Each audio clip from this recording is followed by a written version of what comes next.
dengarkan. Itu berarti jenengan podo karo bawa gelas tapi dikurang mok diisi. Tiba-tiba di bawah ini gelasnya dari omahnya. Jadi saya berharap mari kita belajar sama-sama, karena kita yakin namanya manusia pasti ada banyak kekurangan di sana sini. Sepakat nih? Baik. Selanjutnya apa?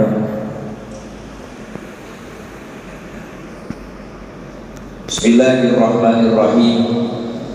Kanjeng Nabi pernah menyampaikan dalam satu hadisnya, "Shallu kama ra'aitumuni usolli." Sholatlah kamu seperti kamu melihat sholatku. Jadi ada sahabat tanya, "Kaifa tusolli ya Rasulullah?" Terus pun dijalani dengan sholat Kanjeng Nabi. Kanjeng Nabi terus jawabnya ini, "Wis gak usah kakek ngomong, deloken aku sholat kirokno." Ini hadis fiqhiyah. Ini artinya dalam urusan sholat kita tidak boleh cukup hanya mengandalkan buku, tidak boleh hanya cukup mengandalkan kaset video, tidak cukup. Saya punya buku buahnya, ini sebagian saya ambil. Satu, tulisan Yai Soleh Qasim yang memberikan pelatihan sholat. Ada juga kitab ringkasan dari Al-Qum karya Imam Syafi'i yang sudah diterjemahkan khusus dalam bab sholat. Ada fikih ibadah dari pesantren pelosok ya Kediri. Ada sholatlah seperti sholatnya Rasulullah, ini karya Kiai Muhyiddin Al-Busongan, pakar aswaja PBNU Jawa Timur. Saya dengan punya basic yang kuat, kan ulama-ulama panutan ya, meskipun yang dibahas sholat isinya juga banyak berbeda. Kenapa kita harus berguru kepada ulama secara langsung padahal di buku-buku sudah banyak? Karena kita butuh sanad. Makanya pelatihan kita adalah sholat bersanad. Sanad itu apa sih? Apa bu sanad itu? Ya sanad ya. Sanad itu sandaran. Kepada siapa kita menyandarkan pemahaman kita. Makanya di dalam maqalah ya, di dalam kitab-kitabnya para ulama, termasuk kitabnya Bahasim Asy'ari, di situ juga dikatakan laulal isnad laqala man sya'a ma sya'a. Andai kan tanpa sanad orang akan ngomong satu geli dhewe wis pokoke sak enake jantemi. Oleh karena itu kita butuh sanad. Salah satu kitab sanad yang terkenal yang ditulis oleh Syekh Mahmud At-Turmusi, gurunya Bahasim Asy'ari, itu Kifayatul Mustafid lima minal asanid. Itu khusus bahas tentang sanad. Itu perlu sampai membaca, soalnya sampai mahasiswa perlu banyak membaca. Selanjut, oke. Nah, sholat sempurna adalah sholat yang diterima oleh Allah.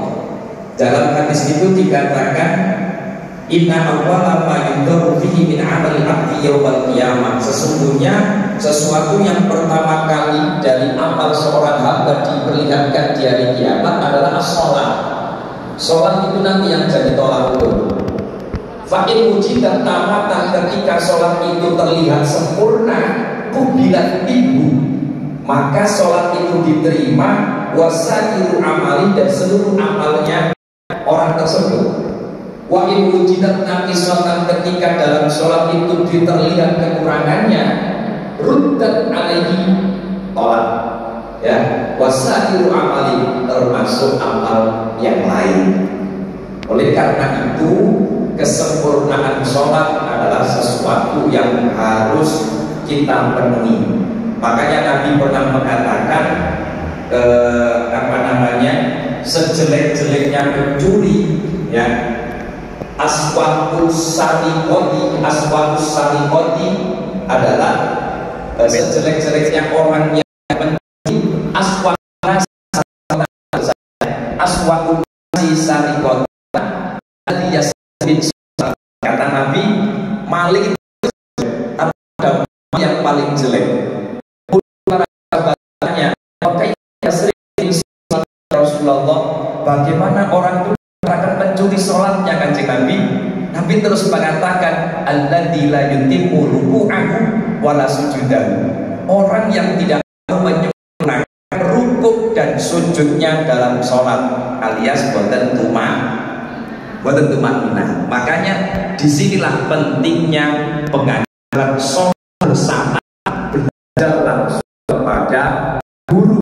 Dan alhamdulillah apa ya, kami semua yang hadir di sini, pendamping ini sudah pernah dilatih langsung oleh penulis buku Kiai Haji Soleh Qasim, ketua PTM PBNU.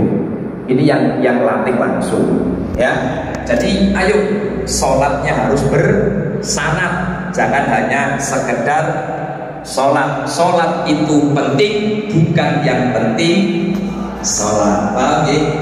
Yang paling jahat yang mencuri rukun sholat, tumanina semua terlewat ya. Ayo kawan kita sholat menurut riwayat hadis Nabi kita Muhammad, sholat sesuai syariat ya.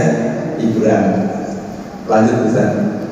Lanjut imam, kita sudah paham ya. Jadi dalam sholat itu memang dianjurkan sekali untuk jamaah ya. Nabi itu begitu getolnya menyampaikan pentingnya jamaah. Banyak sekali hadis yang menyampaikan tentang pentingnya jamaah. Bahkan ketika Nabi Muhammad sakaratul maut itu beliau berwasiat, bukan wasiat tanah, bukan wasiat rumah ya, bukan wasiat harta rampasan perang, bukan. Ketika sakaratul maut, wasiatnya Nabi Muhammad adalah as